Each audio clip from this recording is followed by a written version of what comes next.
Pada September 2022, seorang percaya baru membawa kami ke desa orang tuanya untuk memberitakan Injil.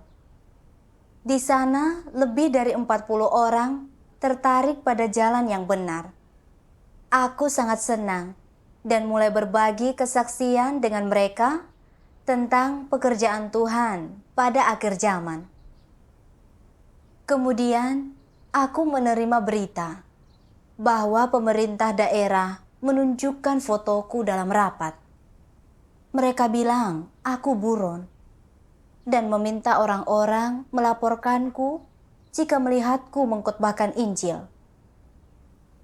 Polisi juga memberhentikan mobil-mobil dengan pengadang jalan mencariku. Kupikir polisi mencariku di mana-mana. Jika suatu hari aku tertangkap, mereka mungkin akan membunuhku. Haruskah aku terus membagikan Injil?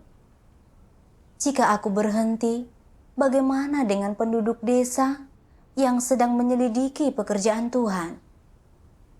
Mereka tak akan bisa mendengar suara Tuhan dan menerima pekerjaan barunya. Artinya, aku tak memenuhi tanggung jawabku. Saudara-saudari ingin mengirimku ke tempat jauh demi keselamatanku. Aku takut, jadi aku pergi. Aku merasa sangat bersalah setelah itu. Aku ingin kembali dan terus memberitakan Injil kepada penduduk desa itu. Jadi aku berdoa kepada Tuhan. Tuhan, polisi mencariku kemana-mana dan aku takut.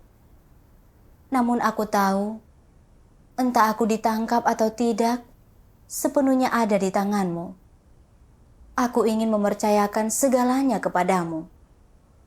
Tolong bimbing aku agar imanku kuat untuk terus berkhotbah dan menjadi saksi bagimu. Kemudian aku membaca ini dalam firman Tuhan. Sadarkah engkau akan beban yang kau pikul?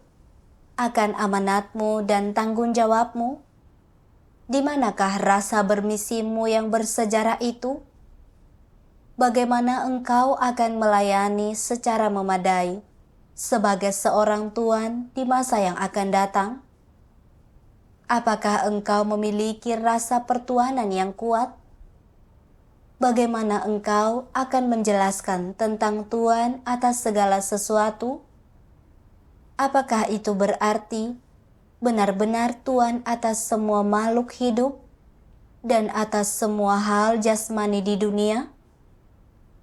Rencana apa yang engkau miliki bagi kemajuan tahap pekerjaan berikutnya? Berapa banyak orang yang menantikanmu untuk menjadi gembala mereka? Apakah tugasmu berat? Mereka miskin, menyedihkan, buta dan bingung, meratap dalam kegelapan. Di manakah jalan itu? Betapa mereka merindukan terang, seperti bintang jatuh yang tiba-tiba turun dan melenyapkan kekuatan kegelapan yang telah menindas manusia bertahun-tahun lamanya.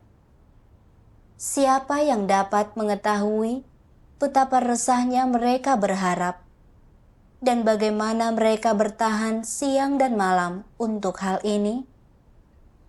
Bahkan di hari ketika cahaya melintas, orang-orang yang sangat menderita ini tetap terkurung di penjara bawah tanah yang gelap, tanpa harapan kebebasan. Kapankah mereka akan berhenti menangis? Yang mengerikan adalah kemalangan dari roh-roh yang rapuh ini, yang tidak pernah diberi istirahat dan yang sudah lama diikat dalam keadaan seperti ini oleh ikatan tanpa ampun dan sejarah yang membeku. Dan siapa yang pernah mendengar suara ratapan mereka? Siapa yang pernah melihat keadaan mereka yang menyedihkan? Pernahkah terlintas dalam benakmu betapa sedih dan cemasnya hati Tuhan? Bagaimana Dia sanggup menyaksikan manusia lugu yang telah Dia ciptakan dengan tangannya sendiri menderita siksaan seperti itu? Manusia, bagaimanapun juga adalah korban yang telah diracuni. Dan walaupun manusia telah bertahan hingga sekarang, siapa yang pernah mengetahui bahwa umat manusia sudah lama diracuni oleh si jahat? Sudah lupakah engkau bahwa engkau adalah salah satu dari korban-korban itu? Bersediakah engkau berjuang demi kasihmu kepada Tuhan untuk menyelamatkan orang-orang yang bertahan ini? Tidak bersediakah engkau mencurahkan segenap tenagamu untuk membalas kebaikan Tuhan yang mengasihi manusia seperti darah dan dagingnya sendiri?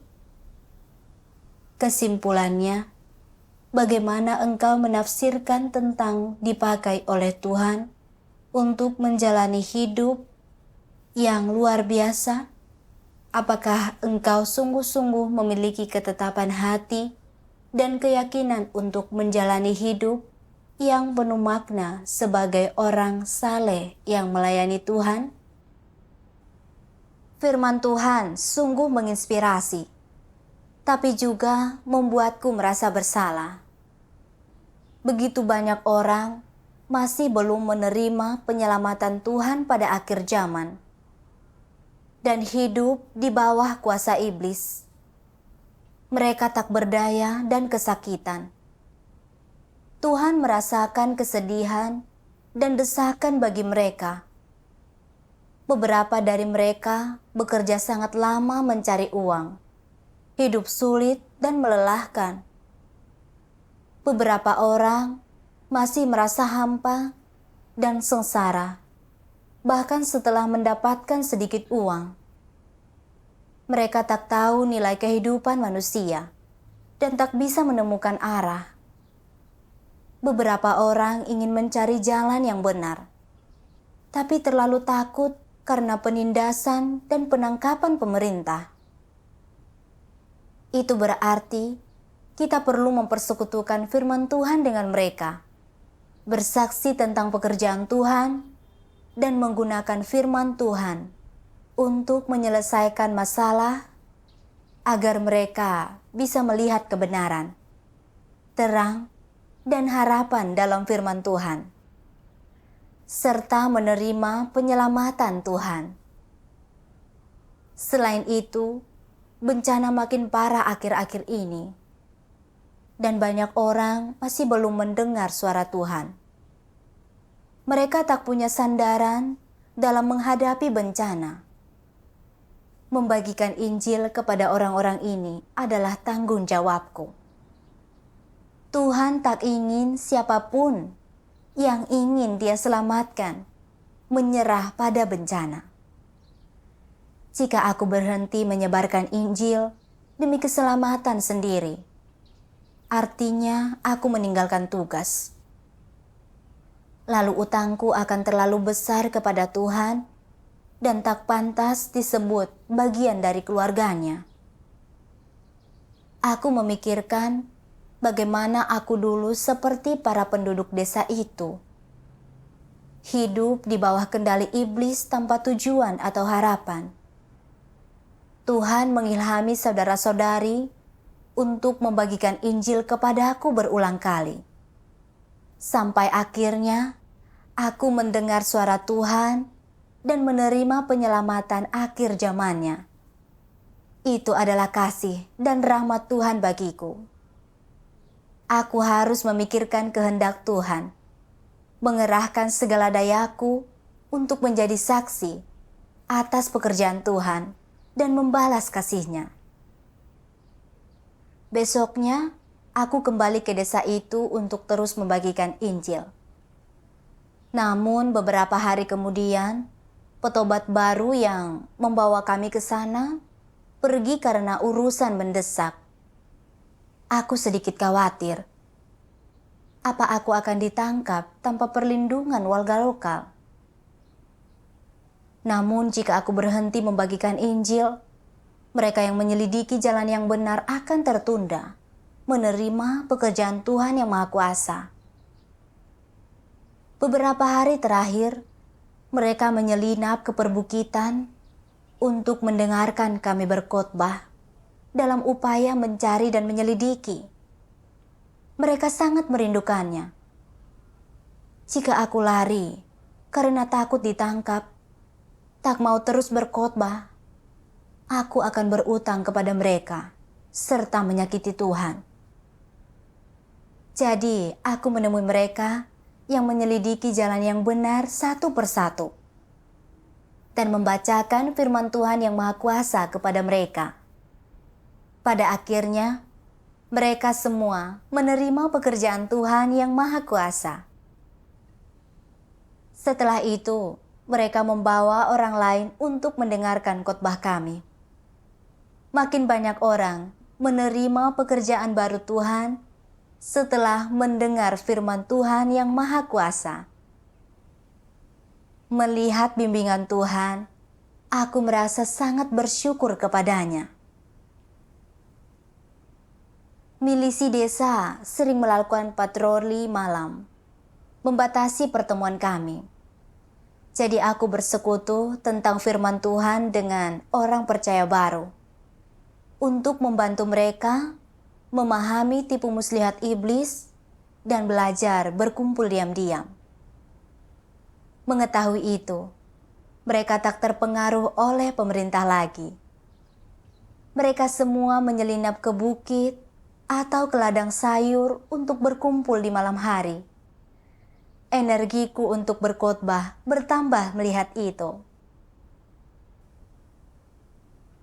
Aku ingat ada seorang saudari memberitahuku beberapa orang yang menerima khotbahku telah ditangkap oleh pemerintah karena mendengarkan khotbah kami.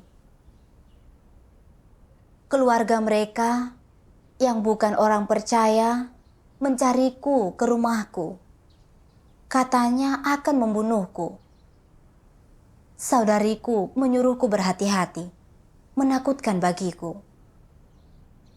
Jika aku ada di rumah saat itu, entah apa yang akan mereka lakukan terhadapku.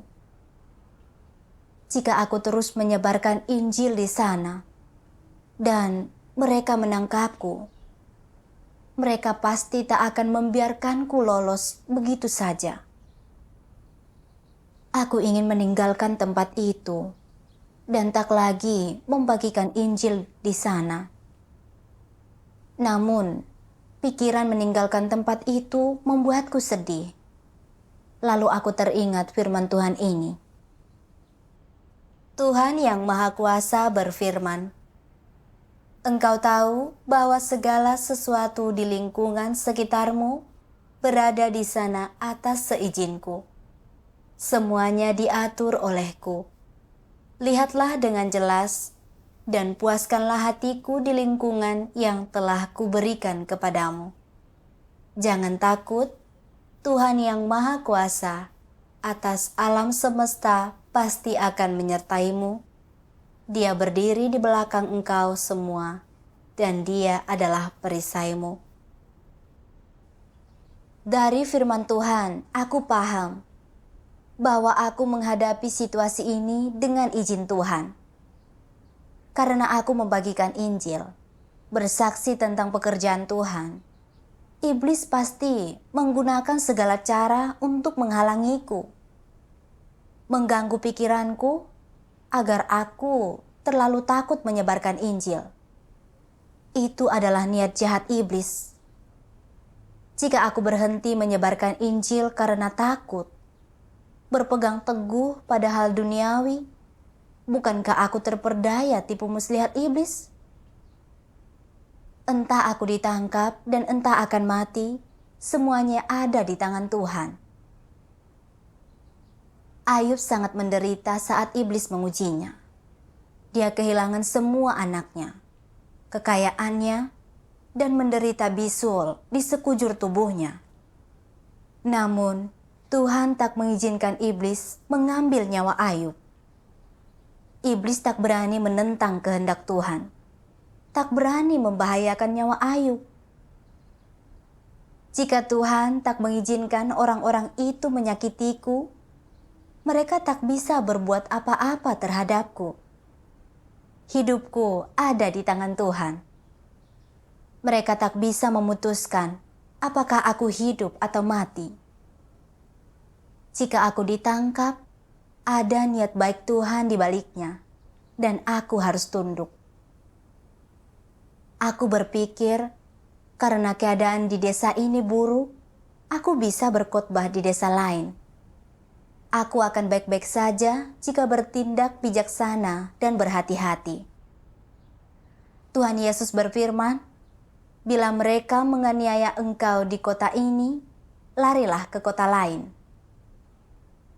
Saat itu, aku menonton video pembacaan firman Tuhan. Tuhan yang Maha Kuasa berfirman, Tuhan memiliki rencana bagi setiap pengikutnya.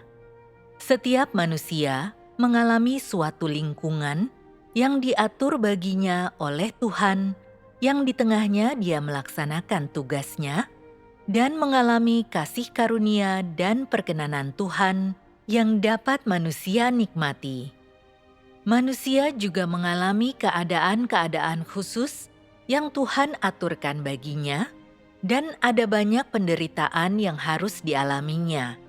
Bukan keadaan yang mudah dan tanpa masalah seperti yang manusia bayangkan. Selain itu, jika engkau mengakui bahwa engkau adalah makhluk ciptaan, engkau harus mempersiapkan dirimu untuk menderita dan membayar harga demi memenuhi tanggung jawabmu mengabarkan Injil dan demi melaksanakan tugasmu dengan benar.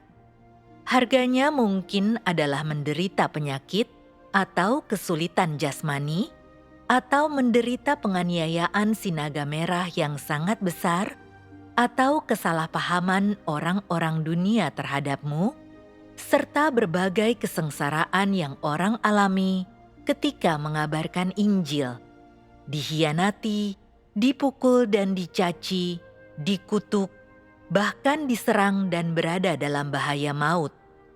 Mungkin saja selama proses mengabarkan Injil, engkau akan mati sebelum pekerjaan Tuhan selesai, dan engkau tidak akan hidup untuk melihat hari kemuliaan Tuhan.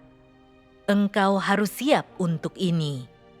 Ini tidak dimaksudkan untuk menakut-nakutimu.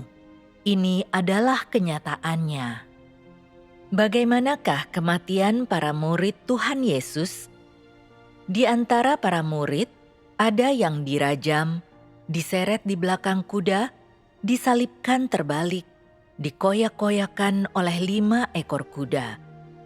Berbagai jenis kematian menimpa mereka. Apakah alasan kematian mereka? Apakah mereka dihukum mati secara sah karena kejahatan mereka? Tidak, mereka dijatuhi hukuman, dipukuli, dicaci, dan dibunuh karena mereka mengabarkan Injil Tuhan dan ditolak oleh orang-orang dunia. Dengan cara seperti itulah mereka menjadi martir. Bagaimanapun cara kematian dan kepergian mereka, bagaimanapun itu terjadi, itu bukanlah cara Tuhan mendefinisikan kesudahan akhir dari hidup mereka, kesudahan akhir dari makhluk ciptaan tersebut. Ini adalah sesuatu yang harus kau pahami dengan jelas. Sebaliknya, mereka justru menggunakan cara-cara itu untuk menghakimi dunia ini dan untuk bersaksi tentang perbuatan-perbuatan Tuhan. Makhluk ciptaan ini menggunakan hidup mereka yang paling berharga. Mereka menggunakan saat-saat terakhir hidup mereka untuk bersaksi tentang perbuatan-perbuatan Tuhan, untuk bersaksi tentang kuasa Tuhan yang besar, dan untuk menyatakan kepada iblis dan dunia bahwa perbuatan-perbuatan Tuhan benar, bahwa Tuhan Yesus adalah Tuhan, bahwa Dia adalah Tuhan dan daging inkarnasi Tuhan. Bahkan hingga di saat-saat akhir hidup mereka, mereka tidak pernah menyangkal nama Tuhan Yesus. Bukankah ini suatu bentuk penghakiman terhadap dunia ini? Mereka menggunakan nyawa mereka untuk menyatakan kepada dunia, untuk menegaskan kepada manusia bahwa Tuhan Yesus adalah Tuhan, bahwa Tuhan Yesus adalah Kristus, bahwa Dia adalah daging inkarnasi Tuhan, bahwa pekerjaan penebusan yang Dia kerjakan bagi semua manusia memungkinkan manusia untuk terus hidup. Fakta ini tidak akan berubah selamanya. Mengenai mereka yang menjadi martir karena mengabarkan Injil Tuhan Yesus, sampai sejauh mana mereka melaksanakan tugas mereka? Apakah sampai ke taraf tertinggi? Bagaimana taraf tertinggi itu diwujudkan? Mereka mempersembahkan nyawa mereka. Benar, mereka membayar harga dengan nyawa mereka. Keluarga, kekayaan, dan hal-hal material dari kehidupan ini semuanya adalah hal-hal lahiriah. Satu-satunya hal yang batiniah adalah nyawa mereka. Bagi setiap orang yang hidup, nyawa adalah hal yang paling bernilai untuk dihargai, hal yang paling berharga, dan yang terjadi adalah orang-orang ini mampu mempersembahkan milik mereka yang paling berharga, nyawa, sebagai penegasan dan kesaksian tentang kasih Tuhan bagi manusia. Hingga saat wafatnya, mereka tidak menyangkal nama Tuhan, juga tidak menyangkal pekerjaan Tuhan, dan mereka menggunakan saat terakhir hidup mereka untuk bersaksi tentang keberadaan fakta ini. Bukankah ini bentuk kesaksian tertinggi? Inilah cara terbaik orang dalam melaksanakan tugasnya. Inilah yang artinya orang memenuhi tanggung jawabnya. Ketika iblis mengancam dan meneror mereka, dan pada akhirnya, bahkan ketika iblis membuat mereka harus membayar harga dengan nyawa mereka, mereka tidak melalaikan tanggung jawab mereka. Ini artinya orang memenuhi tugasnya hingga taraf tertinggi. Apakah yang kumaksud dengan ini? Apakah yang kumaksudkan adalah agar engkau semua menggunakan metode yang sama untuk bersaksi tentang Tuhan dan mengabarkan Injil?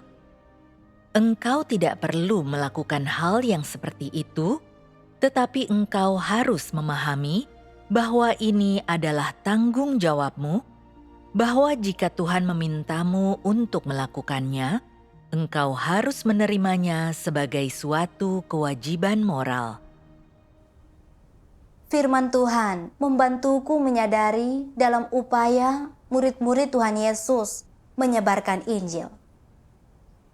Mereka dikutuk oleh dunia, dipenjarakan, dan menderita segala macam persekusi. Banyak dari mereka menjadi martir. Namun akhir apapun yang ditemui, mereka mampu menyerahkan nyawa mereka yang berharga. Tak pernah menyangkal Tuhan, bahkan pada saat kematian. Mereka memberi kesaksian tentang Tuhan dan memuliakan Dia dengan nyawa mereka sendiri. Itulah kesaksian termulia dan cara terbaik melakukan tugas.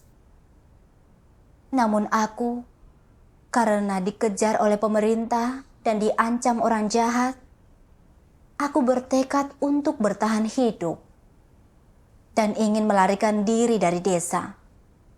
Tak terus berkhotbah dan menyirami petobat baru. Di mana kesaksianku? Aku merenung. Mengapa aku takut saat menghadapi situasi hidup atau mati? Itu karena aku terlalu menghargai hidup, tak memahami hidup dan mati. Sesungguhnya Tuhan sudah menentukan hidup dan mati kita. Menjadi martir bagi Tuhan, meskipun dagingnya mati, itu bukanlah kematian sama sekali. itu tak berarti kesudahan dan tempat tujuanmu akan buruk. Tuhan Yesus berfirman, "Karena barang siapa ingin menyelamatkan nyawanya, ia akan kehilangannya. Tetapi barang siapa kehilangan nyawanya karena aku, ia akan mendapatkannya." Jika aku tak melakukan tugasku dan mengkhianati Tuhan karena bertekad bertahan hidup, dagingku mungkin tak menderita, tapi Tuhan akan menyingkirkanku dengan jijik dan jiwaku akan dihukum. Jika aku bisa mengorbankan nyawa demi bersaksi bagi Tuhan, dan lebih baik mati daripada mengkhianatinya, itu artinya mempermalukan iblis. Dan itulah hal yang paling bermakna. Menyadari ini, aku tak lagi mengkhawatirkan nyawaku. Lalu memutuskan, selama aku tidak di penjara, selama masih bernafas, aku akan terus menyebarkan Injil dan bersaksi bagi Tuhan untuk mempermalukan iblis. Aku terus mengkhotbahkan Injil setelah itu. Tak lama kemudian, kebanyakan orang di desa itu telah menerima pekerjaan Tuhan yang Maha Kuasa. Aku pergi ke desa lain setelah itu untuk menyebarkan Injil. Awalnya ada belasan orang yang bergabung. Tapi pemerintah kota Praja menemukan kami saat berkhotbah kepada sepasang suami istri. Kepala kota Praja, wakil kepala, bendahara, dan beberapa anggota milisi, belasan orang, semua menyerbu masuk dan berkata kami harus ikut dengan mereka. Aku merasa sangat gugup saat itu. Apa mereka akan menangkapku dan memenjarakanku? Pemerintah mengejarku. Mereka memberitahu namaku ke setiap rumah. Menyuruh mereka melaporkanku jika aku kedapatan mengabarkan Injil. Mereka tak akan melepaskanku begitu saja jika aku tertangkap. Lalu, para orang percaya baru akan terdampak. Bagaimana jika begitu? Aku berdoa tanpa henti, memohon Tuhan memberiku iman agar bisa berdiri teguh dalam kesaksianku. Tak lama kemudian, saudara-saudari lain yang pergi ke desa itu untuk memberitakan Injil bersama kami juga ditangkap. Mereka membawa kami semua ke pemerintah kota Praja dan mengambil ponsel kami. Lalu kepala kota Praja mulai menginterogasi kami. "Siapa kalian? Apa kalian datang ke sini untuk memberitakan Injil?" Kami tak menanggapi. Jadi mereka mengurung kami di ruangan gelap dan menyuruh 5 atau 6 anggota milisi mengawasi kami. Aku khawatir mereka akan mengenaliku. Jika dikirim ke kampung halamanku, aku pasti akan dipenjara untuk disiksa dan dianiaya oleh mereka. Kepala pemerintah daerah bilang, saat mereka menangkapku, mereka akan memotong rambutku, memasang tanda di leherku, dan menggarakku berkeliling. Saat itu, aku terus berdoa kepada Tuhan. Ya Tuhan, aku siap tunduk untuk ditangkap, tapi tingkat pertumbuhanku kecil. Tolong beri aku iman dan jaga aku agar bisa berdiri teguh. Setelah berdoa, aku teringat video kesaksian yang pernah kutonton. Beberapa saudara-saudari yang dipukuli sampai mati di penjara oleh polisi Tiongkok tak menyangkal atau mengkhianati Tuhan. Bahkan saat menghadapi kematian, banyak lagi yang disiksa secara brutal, dihukum dan dikurung. Tapi dengan berdoa dan mengandalkan Tuhan, mereka menumbuhkan iman sejati melalui firman Tuhan. Mereka bersumpah mati tak akan mengkhianati Tuhan.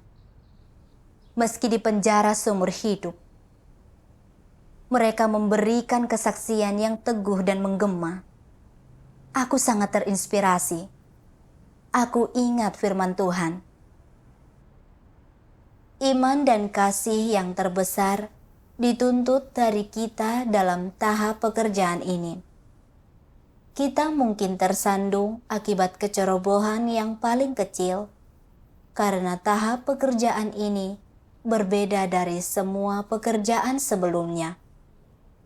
Yang sedang Tuhan sempurnakan adalah iman manusia, yang tidak dapat dilihat dan diraba.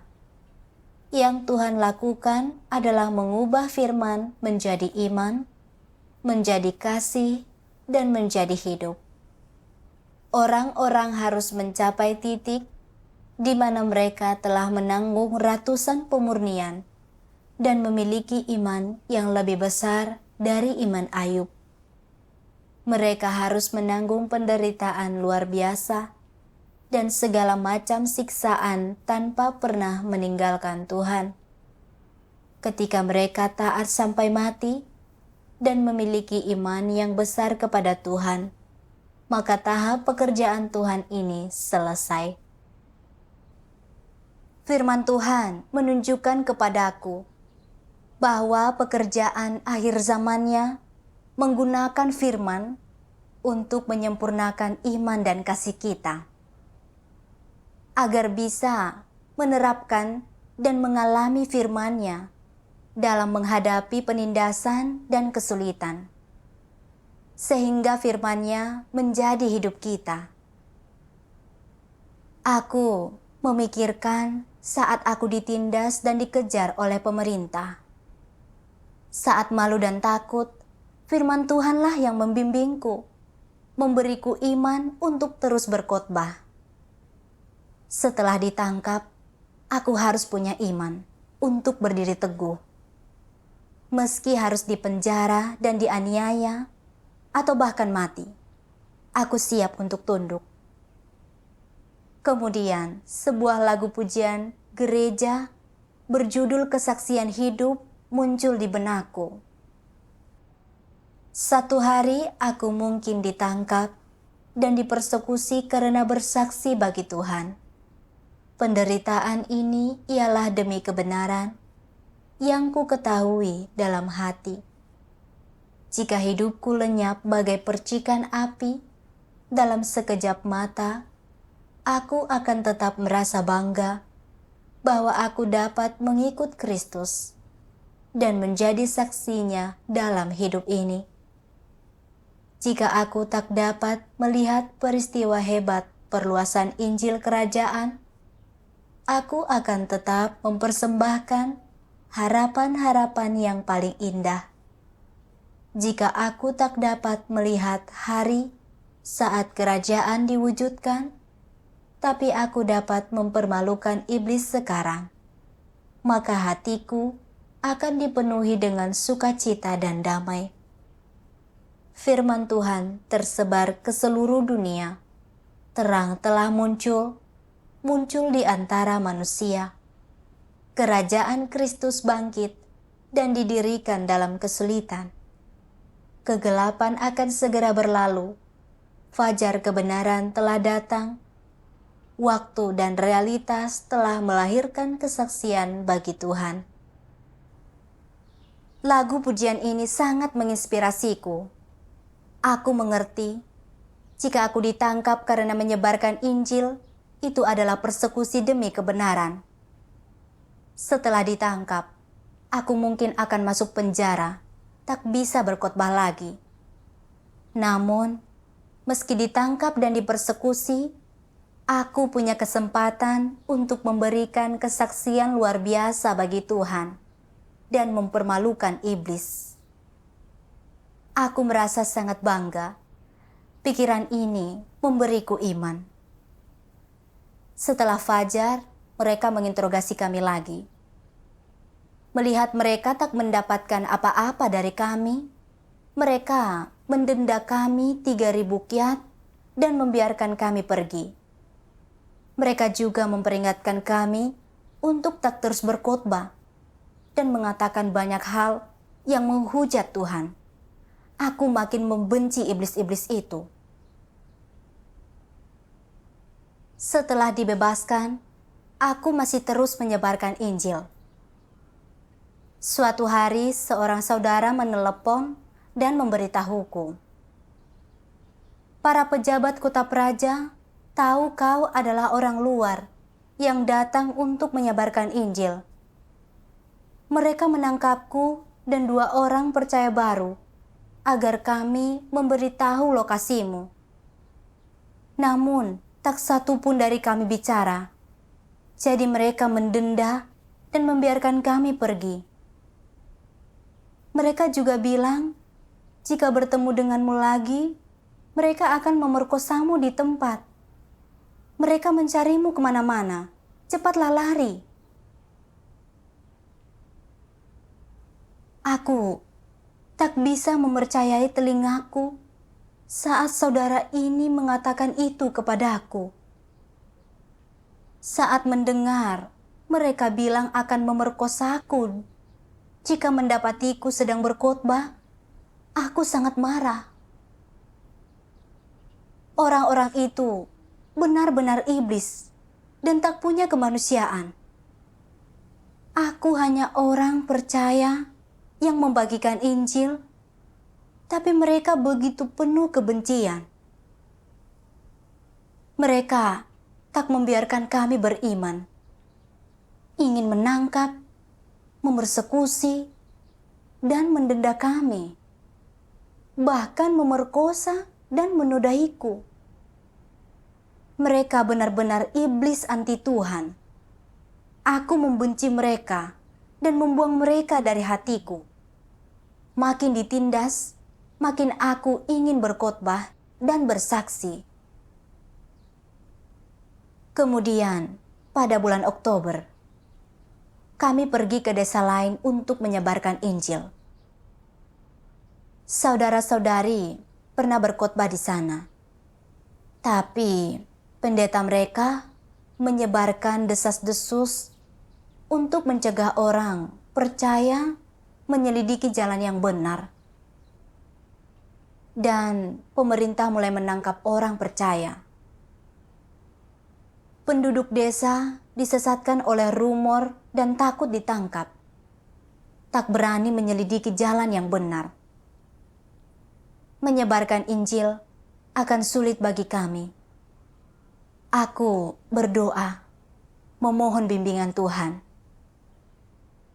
Lalu aku mencari 4 orang yang cukup memahami kebenaran dan bersekutu dengan mereka tentang apa itu jalan yang benar, apa itu jalan yang salah, serta bagaimana Tuhan menggunakan penindasan dan gangguan iblis pada akhir zaman untuk menyingkap dan menyempurnakan orang, memisahkan gandum dari lalang, gadis bijaksana dari yang bodoh.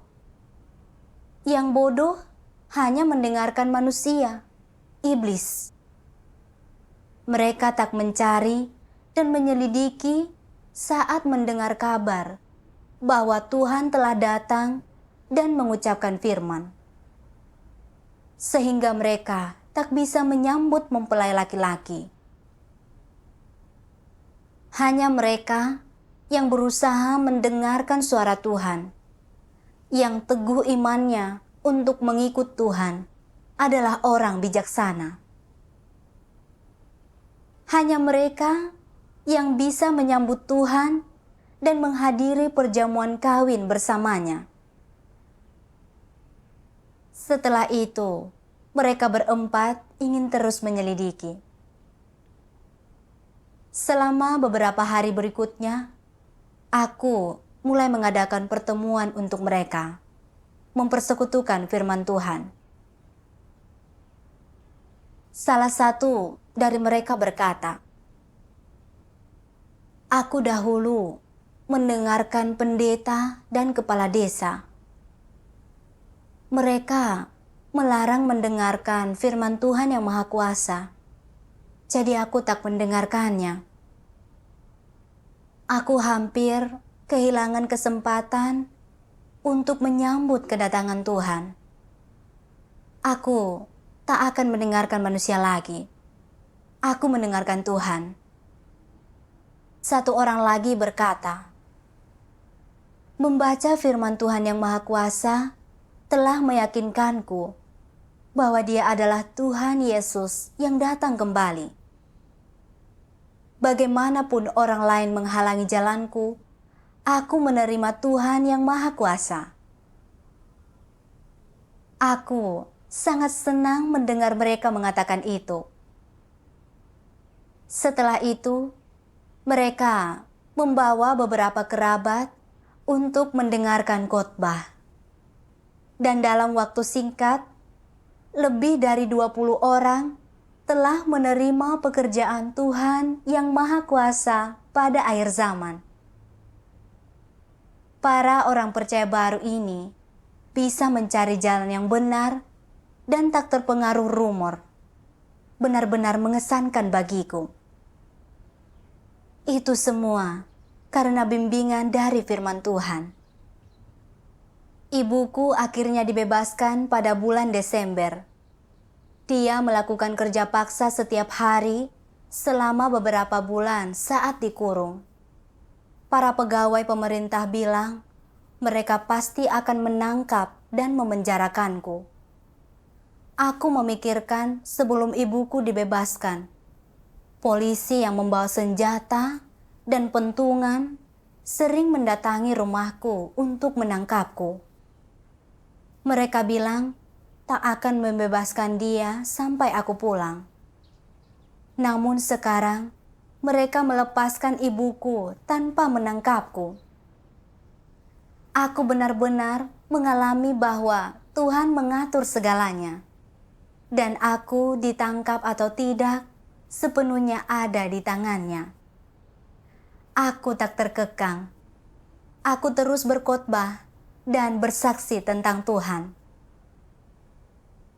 Selama ini, aku menemui banyak kesulitan saat memberitakan Injil, termasuk merasa sedih dan lemah. Namun, setiap kali firman Tuhan membimbingku, membuatku tetap teguh dalam depresi dan kelemahan, memberiku iman untuk terus berkhotbah serta bersaksi tentang Tuhan. Aku benar-benar mengalami bahwa Tuhan menggunakan kesusahan ini untuk menyempurnakan imanku. Aku bersyukur kepada Tuhan. Aku akan memenuhi tanggung jawabku, membagikan Injil akhir zaman Tuhan dengan lebih banyak orang, dan membalas kasih Tuhan.